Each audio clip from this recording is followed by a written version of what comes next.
Sculptures are a very theatrical style of art because they occupy space and are three-dimensional. They also have an audience, just like theatre does.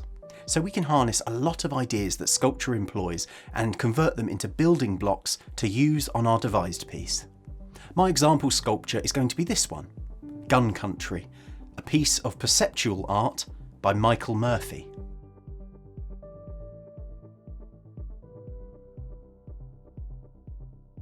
Let's have a look at some activities that we can do in response to a sculpture as stimulus. Aesthetics as set design. As sculptures are physical, they can be a great inspiration for your physical set design. There's colour, perspective, shape, space, and texture all at play. These things cross over into designing a theatre set. With my example of Gun Country, I'm imagining creating a new version of the sculpture that's slightly less complex and easier to make. I'd have it as my set, slowly rotating throughout the performance. The audience are watching an ever-shifting object as the action of the play takes place around it. With the sculpture, you can break it down into its component parts and consider which bits will work well in your set, what looks interesting, and can successfully convey your story or your themes. Relevant stories. Have a detailed examination of the sculpture and think about all the relevant stories that have a link to it. These could be films or TV shows, plays, novels, or even comic books. Think of the stories that you know which have a link to the world of the sculpture. You can use these stories for further investigation. Can you adapt these stories? Or could you use the characters? When I look at my sculpture, I think of the film Lord of War, which is about an arms dealer.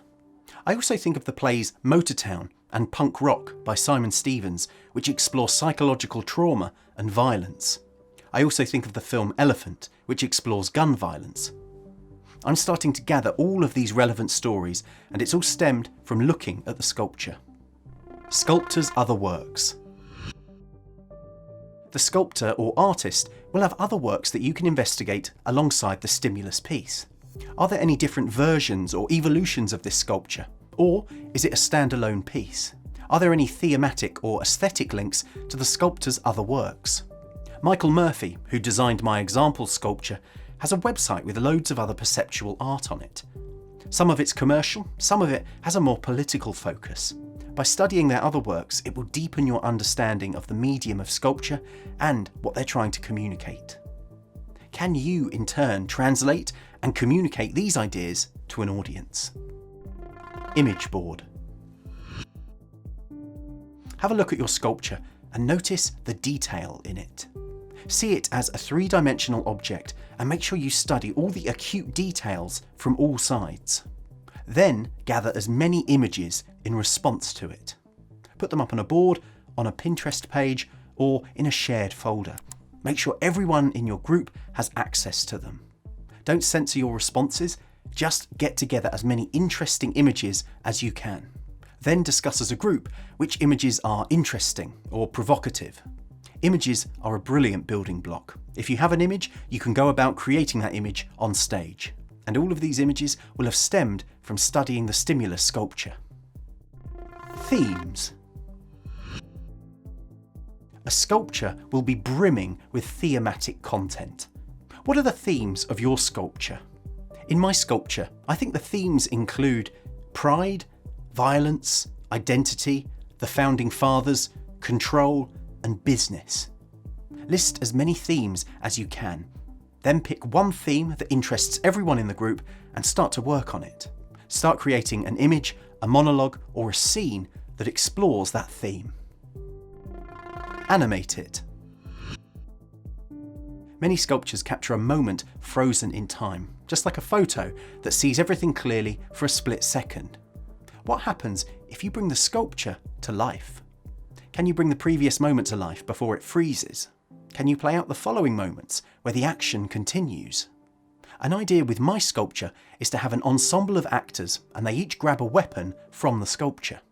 They would then stand at the front of the space and speak monologues about their weapons and what they mean to them. This is a really simple idea that transforms the sculpture into a theatrical scene. List of characters. make a list of characters that are relevant to the sculpture. Who is in the sculpture and who is linked to the sculpture. With Gun Country, my quick list of characters would be a police officer, an army officer, a gun shop worker, an NRA spokesperson, and a friend of a shooting victim. I've now got a long list of potential characters to develop. The next step would include writing a monologue for each character, or creating a duologue between two of them. Putting two of these characters together in a duologue could create a really interesting scene with conflict at the heart of it. Compile a list of characters and develop the ones that you think are most interesting. And there we go, 7 different ways of developing your sculpture devising stimulus. Thanks for watching. If this video helped you, please give it a like. Do check out these other videos and subscribe. And if you want to support what I do on the channel, you can click on the link in the video description. All the best.